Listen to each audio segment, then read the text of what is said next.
Le plan de trading de la semaine, c'est chaque lundi à la mi-journée dans Smart Bourse avec notre partenaire Bourse Direct et Romain Dobré qui est à mes côtés en plateau, membre de la cellule info d'experts de Bourse Direct. Bonjour et bienvenue Romain. Bonjour Grégoire. Bon, gros début de semaine pour les actions européennes.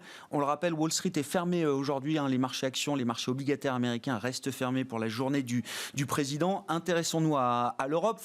Commençons par parler de la volatilité peut-être des marchés, parce que c'était le fait marquant de l'analyse de marché en fin de semaine dernière. Le VIX, qui mesure la volatilité du marché américain, revenait pour clôturer sous les 20, je crois, c'est ça Romain? Exactement. Ce qui correspond au niveau d'avant le déclenchement de la crise pandémique sur les marchés entre mi-février et mi-mars. Exactement. Alors le VIX, comme les autres actifs, s'analyse graphiquement et on constate effectivement qu'il est passé sous un petit niveau technique qui est marqué par cette petite oblique noire et entourée d'un rond rouge que vous voyez en bas de l'écran. Donc effectivement une détente sur le VIX et un mouvement baissier qui se dément pas depuis plusieurs semaines maintenant. Avec, on le voit à l'intérieur des pics. Alors, on est passé effectivement sous ce niveau, ça c'est intéressant.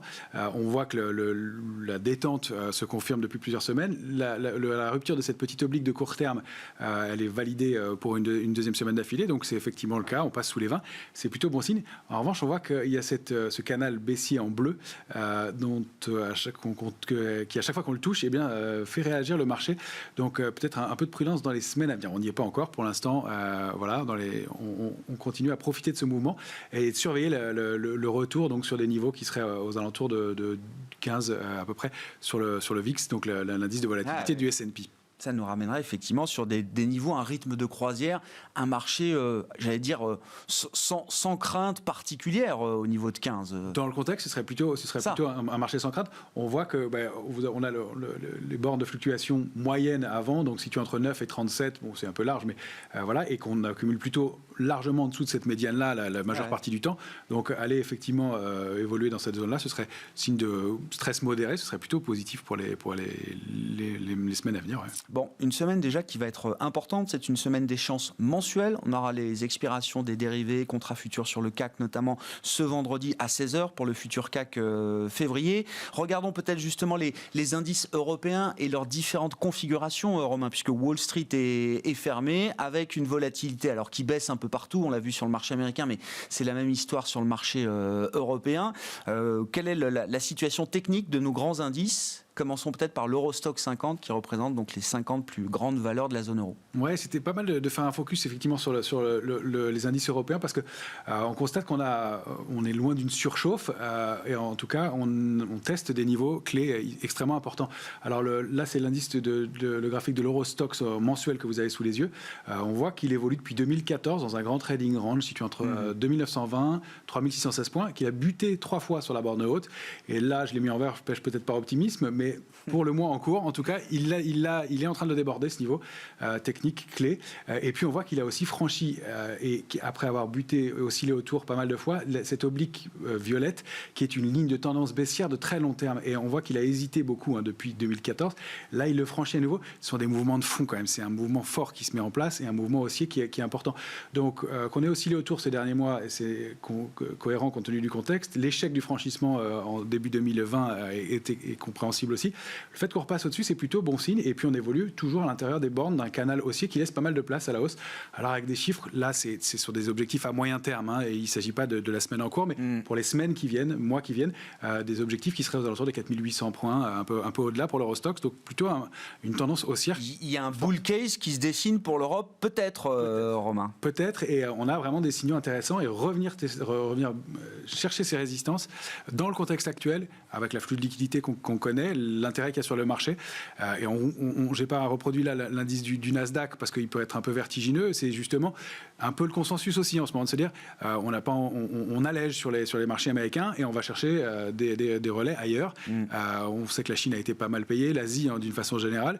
Peut-être ça pourrait s'essouffler là-bas. Je pense pas qu'on puisse monter en l'absence de ces mastodontes, mais si les investisseurs commencent à chercher des relais, l'Europe peut être intéressante. Et donc c'est ce qui me fait penser que l'Eurostoxx a du potentiel si on maintient ces niveaux-là en tout cas.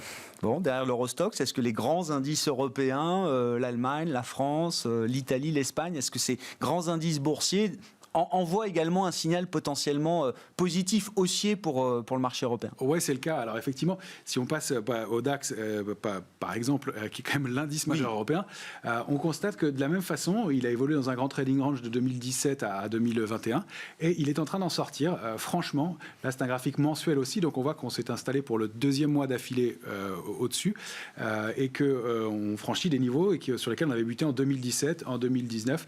Ça vous rappellera sûrement le constat qu'on faisait sur l'indice CAC 40. 2017-2019, on avait buté sur des niveaux clés qu'on est en train de franchir ce matin en gap au début d'une semaine d'échéance sur les marchés dérivés, avec un intérêt qui est un petit peu moyen, mais dans un contexte où il y a quand même pas mal de couverture dans les portefeuilles, un contexte un peu prudent et donc plutôt favorable à la hausse.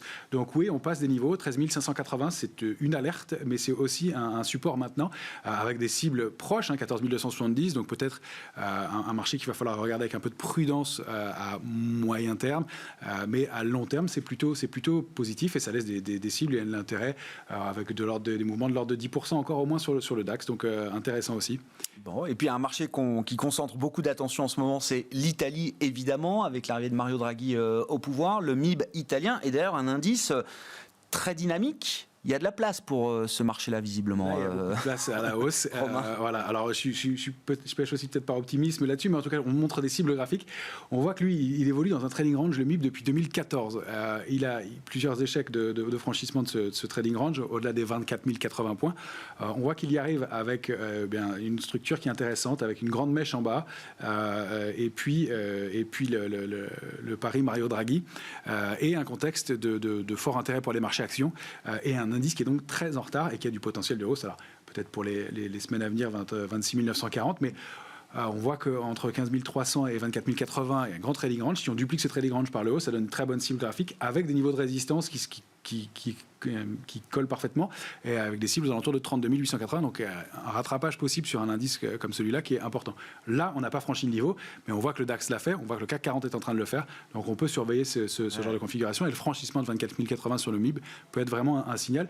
En plus, on a une alerte qui n'est pas très loin, 21 240 points. Donc on a un ratio risque-rendement qui est vraiment intéressant. Bon, et si on dit un mot de l'indice espagnol également, l'IBEX, là, qui à la mi-journée signe une des meilleures performances avec le CAC 40 parisien, est-ce que l'IBEX, lui aussi, envoie des signaux potentiellement positifs ? C'est le cas aussi. Alors, encore une fois, les niveaux ne sont pas franchis. Il faudra passer à 8 410 points. Donc, même cas de configuration que le MIB. Mais voilà, un indice qui a du potentiel de hausse, qui s'est bien repris et qui sous-performe depuis quelques temps, et qui, donc, au franchissement de 8 410 points, offrirait, pareil, un potentiel intéressant. On voit que ce sont des niveaux de très long terme aussi, 2009, qui sont testés là en ce moment. Et donc, un signal qui est plutôt positif pour les semaines à venir. Encore une fois, je suis plus mitigé sur le mois, on va dire, qui vient. Pour la semaine, on a un signal positif sur l'indice CAC 40.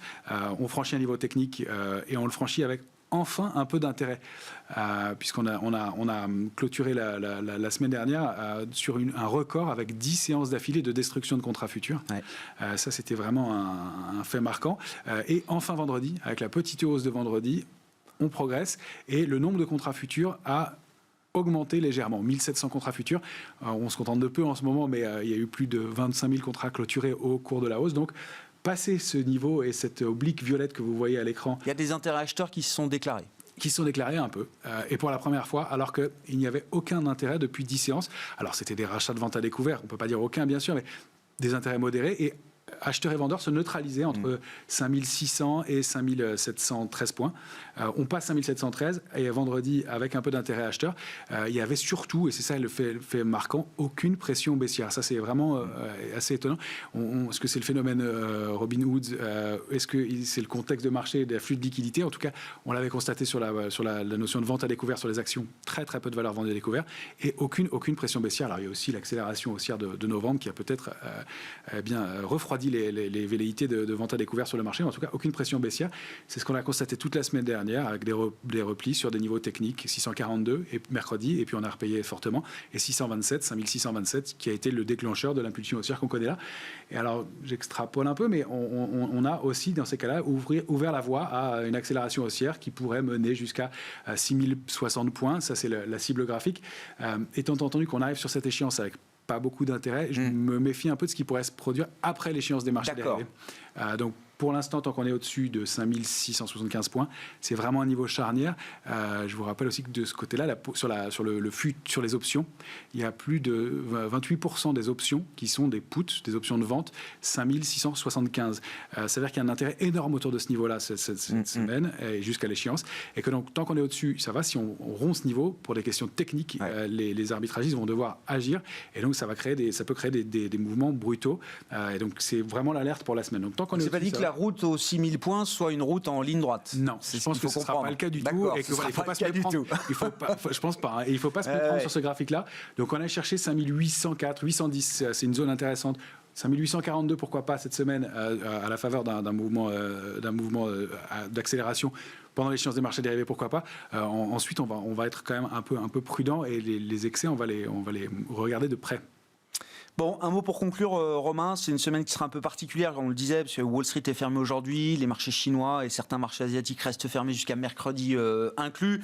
Dans l'agenda, qu'est-ce qui, pour vous, sera le marqueur important pour les investisseurs cette semaine? Alors, en plus de l'échéance de vendredi, qui sera le marqueur technique de la semaine. Oui, il y a pas mal de résultats. Alors, il y a l'élément de la semaine, pour moi, ce sont les ventes au détail aux États-Unis mercredi. Je pense que ça va être vraiment intéressant. On a quand même les PMI manufacturiers en Europe, donc les directeurs d'achat qui sont des indicateurs avancés. On va surveiller évidemment les minutes de la Fed et de la BCE mercredi soir et jeudi respectivement. Mais surtout les résultats des entreprises, on voit que ça a été très très bien accueilli, les résultats des entreprises en France depuis une dizaine de jours, et que quasi chaque résultat bat le consensus et est payé et permet à l'indice de se maintenir en hausse. Ouais. Donc beaucoup de résultats, c'est ça qu'on va regarder. Attention quand même, une semaine encore une fois très technique, on le voit, des franchissements de niveau, la zone 5670, 5730, on en a parlé beaucoup de fois, on l'a franchi en gap, c'est pas pour rien. Il y a des alertes à surveiller, mais pour l'instant c'est haussier et il faut suivre cette tendance. Bon, et on suivra ça avec vous tout au long de la semaine. Enfin, en tout cas, vendredi, vous serez avec nous pour l'échéance mensuelle avec les autres habitués. Le 3e vendredi du mois, toujours un jour particulier sur les marchés. Et donc, Jean-Luc Hussac et Philippe Béchat seront à vos côtés vendredi à partir de 18h30 dans Smart Bourse. Romain Dobré avec nous le lundi et le vendredi, membre de la cellule Info d'Experts de Bourse Direct.